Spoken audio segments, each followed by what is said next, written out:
జై Shriram. Welcome to Divyasri kitchen. ఎవరైనా first time నా ఛానల్ని చూస్తున్నట్టయితే లైక్ చేసి సబ్స్క్రైబ్ అవ్వండి. అండ్ ఒకరికైతే ఒక డౌట్ వచ్చిందనమాట. మీరు జై శ్రీరామ్ అని ఎందుకు అంటున్నారు అని. హలో హలో అండి, బాగున్నారా, ఎలా ఉన్నారు అని స్టార్ట్ చేయొచ్చు. కానీ అంతకంటే మంచి విష్ ఇంకేమైనా ఉంటుందా? జై శ్రీరామ్ అని చెప్పిన మాట కంటే మంచి విష్ అనేది ఏదైనా ఉంటుందా? అందుకనే నాకు నచ్చి, అది కూడా శ్రీరామచంద్రమూర్తి అయోధ్యలో స్వామివారిని ప్రతిష్ఠించిన ఆ నిమిషం నుంచి నా వీడియో ప్రతి విష్ కూడా జై శ్రీరామ్ నుంచి ఎండింగ్ వచ్చేసరికి జై శ్రీరామ్ వరకు అలా సాగుతూ ఉంటుందన్నమాట. అండ్ ఎవరికి నచ్చినా నచ్చకపోయినా నాకైతే ఇది చాలా ఇష్టం అనమాట. నచ్చిన వాళ్ళు మాత్రం కామెంట్ చేయండి అండ్ లైక్ కూడా చేయండి. ఈరోజైతే ఇంటి ముందు ముగ్గు ఇలా సింపుల్‌గా కానిచ్చేసాననమాట. ఇది కానిచ్చేసిన తర్వాత పిల్లలకి చాలా రోజుల నుంచి హెల్తీ ఫుడ్ ఏమీ ప్రిపేర్ చేయట్లేదని ఆలోచించి ఒకేసారి ఇలాగా స్టోర్ చేసి పెట్టుకున్నాననుకోండి. ప్రతిరోజు నాకు వీలున్నప్పుడు ఉదయమైనా లేకపోతే మధ్యాహ్నమో, సాయంత్రమో ఏదో ఒక టైంలో వాళ్ళకొక 2 చపాతీలు చేసి ఇచ్చామనుకోండి. కొంచెం టేస్ట్‌కి టేస్ట్ ఉంటుంది. హెల్త్‌కి హెల్త్ ఉంటుందనమాట. నేను అలా అని చెప్పి ఒకే రకం ఎప్పుడూ కూడా పిండి పట్టించననమాట. గోధుమలు, రాగులు, సద్దలు అండ్ జొన్నలు కూడా అన్నీ కలిపి పట్టిస్తూ ఉంటాననమాట. దాదాపుగా ఒక 6 మంత్స్ కంటే ఎక్కువ బ్రేక్ వచ్చిందనమాట ఇట్లా ఈ ప్రాసెస్ చేయడము. ఈరోజైతే కొంచెం తీరిక చేసుకొని ఇలాగ అన్నిటిని అవి కేజీ, అవి కేజీ, అవి కేజీ కలిపేసుకొని పిండి ఆడించేసాననమాట. నిజంగా టేస్ట్ వైజ్ చాలా బావుంటది. హెల్త్‌కి కూడా చాలా మంచిదండి. ఒకసారి ట్రై చేసి చూడండి. ఈవెన్ షుగర్ పేషెంట్స్ కూడా తినొచ్చనమాట. మామూలు మనం చపాతీ పిండి కలిపేటప్పుడు చేతులకి చాలా ఇబ్బంది అనిపిస్తదనమాట. తొందరగా చపాతీ ముద్దలాగా ఫామ్ అవ్వదు. స్టిక్కీగా కొంచెం ప్రాసెస్ అనిపిస్తది.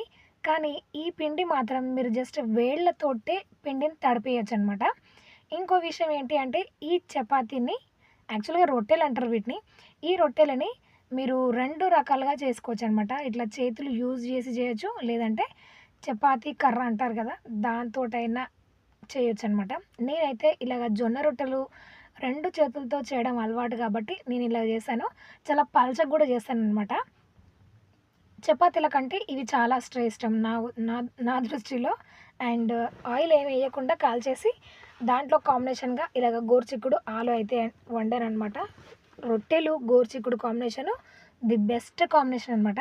ఇట్లా ఫాస్ట్‌గా వంట చేసేసి నేనైతే షాప్‌కెళ్ళిపోయాననమాట. ఇది నాకు ఒక శారీ తోటి డిజైనర్ ఫ్రాక్ కుట్టమని ఇచ్చారనమాట. అండ్ శారీ మొత్తం యూజ్ అవ్వదని చెప్పేసి జస్ట్ నేను 2 మీటర్స్ మాత్రమే తీసుకున్నాను. పాప వచ్చేసి 5 ఇయర్స్ ఉంటదనమాట. 5 ఇయర్స్ పాపకి 2 మీటర్స్ క్లాత్ సరిపోతదని చెప్పేసి నేను 2 మీటర్స్ తీసుకొని మిగతాది ఎక్స్‌ట్రా ఆ అమ్మాయికి ఇచ్చేసాననమాట.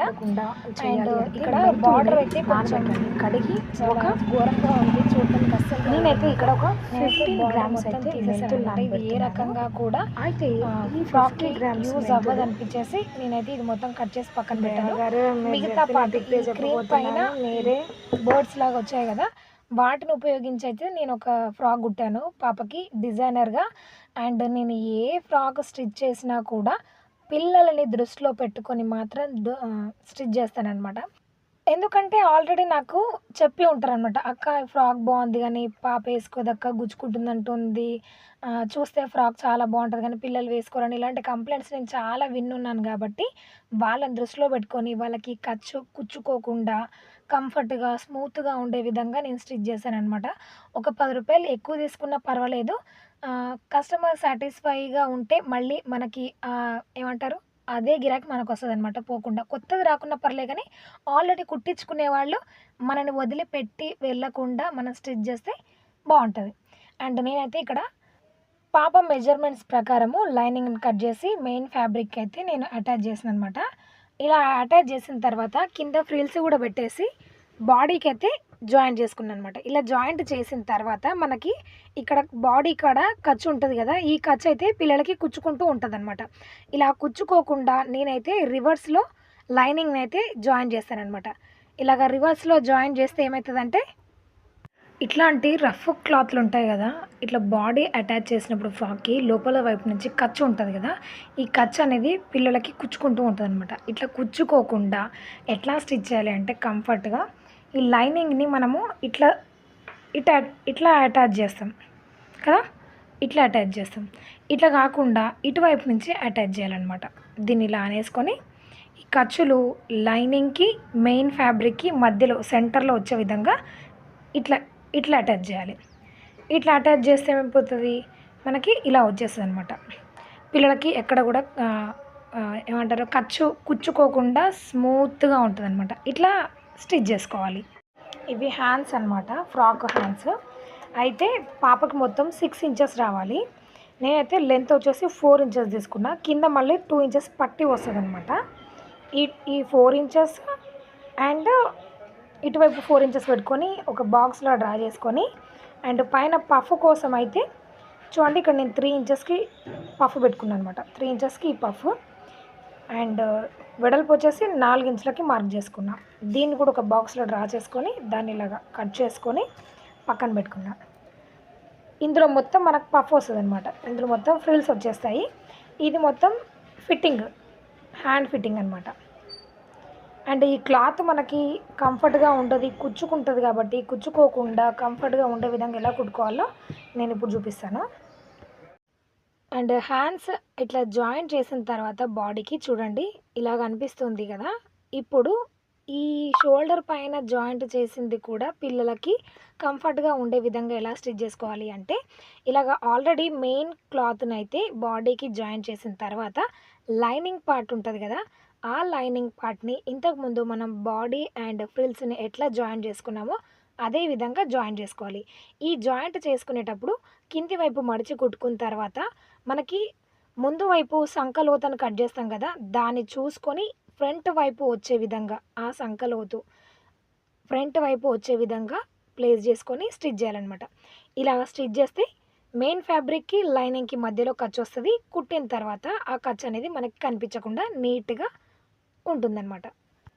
చూడండి వీడియోలో చూపిస్తున్నట్టుగా ఇట్లా స్టిచ్ చేసుకున్నారంటే నీట్‌గా ఖర్చు అనేది కనిపించకుండా ఉంటుందనమాట. అండ్ నెక్స్ట్ వీడియోలో షోల్డర్ పైన ఉన్న ఆ జాయింట్‌ని కూడా ఎలా కనిపించకుండా ఖర్చు కుట్టుకోవాలో చూపిస్తాను. అండ్ ఆల్ ఓవర్‌గా ఫ్రాకు రెడీ అయిపోయిన తర్వాత ఇలా ఉందనమాట. ఇలాగ రఫ్‌గా ఉండే క్లాతులతోటి పిల్లలు కంఫర్ట్‌గా ఫీల్ అయ్యే విధంగా స్టిచ్ చేసామనుకోండి, మనకి కొంచెం సాటిస్ఫైగా ఉంటామనమాట. అరే! ఇంత ఖర్చు పెట్టి కుట్టించినా కూడా పిల్లలు వేసుకోవట్లేదని మనకుంటది. పిల్లలకేమో ఇబ్బందిగా ఉంటదనమాట అవి వేసుకోవడానికి. ఎక్కడ పడితే అక్కడ జాయింట్లు ఎక్కడుంటాయో అక్కడ కుచ్చుకుంటూ పిల్లలకి అన్‌కంఫర్ట్‌గా ఫీల్ అవుతూ ఉంటారు. మనకు ఆనందం, వాళ్ళకి బాధ. అట్లా 2 లేకుండా ఇట్లా స్టిచ్ చేయించుకున్నారనుకోండి, ఇద్దరు హ్యాపీగా ఉంటారనమాట. అండ్ ఇది ఎలా అనిపించిందో మీకు కామెంట్ సెక్షన్‌లో తెలియజేయండి. నచ్చితే గనక లైక్ చేయండి. యూజ్‌ఫుల్ అనుకున్న వాళ్ళకి మాత్రం షేర్ చేయండి. అండ్ ఈ ఫ్రాక్ వచ్చేసి పైనుంచి కింది వరకు ఇలాగ ప్లెయిన్‌గా ఉందని చెప్పేసి 2 చిన్న సైజు మినీ బోస్ అయితే స్టిచ్ చేసి దీనికి అటాచ్ చేశాననమాట. కొంచెం చూడడానికి డిజైనర్‌లాగా కనిపిస్తదని చెప్పేసి. ఇదొచ్చేసి రోజ్ ఫ్లవర్ హ్యాండ్స్ అనమాట. కింద ఫిట్టింగ్ కోసము కట్టుకునే విధంగా థ్రెడ్స్ అయితే ఇచ్చారనమాట. చాలా బావుంటది. ఒకసారి ట్రై చేయండి. అండ్ ఈ డ్రెస్ వచ్చేసి నేనే డిజైన్ చేశాననమాట. ఇది కూడా చాలా బావుంటుంది. అండ్ ఆషాఢం వచ్చేసింది కాబట్టి అంతో ఇంతో మనకి పని చేతిలో ఉంది కాబట్టి ఇంకా వర్క్ మీద పడిపోవాలి. అండ్ ఈరోజు ఈ వ్లాగ్ అనమాట. వ్లాగ్ నచ్చితే లైక్ చేయండి. అండ్ ఏ టాపిక్ బాగా నచ్చిందో కామెంట్ కూడా చేయండి. ఫ్రాక్, మల్టీ గ్రాన్యూల్స్ అండ్ ముగ్గు, ఇట్లా మీకు నచ్చిన టాపిక్‌ని అయితే కామెంట్ సెక్షన్‌లో తెలియజేయండి. అండ్ వీడియో నచ్చితే లైక్ చేయండి. మీ ఫ్రెండ్స్ అండ్ ఫ్యామిలీ మెంబర్స్‌కి షేర్ చేయండి. మరికొన్ని ఇలాంటి డిఫరెంట్ వీడియోస్ కోసం నా ఛానల్‌ని సబ్స్క్రైబ్ అవ్వండి. Thank you for watching. జై శ్రీరామ్. జై జై శ్రీరామ్.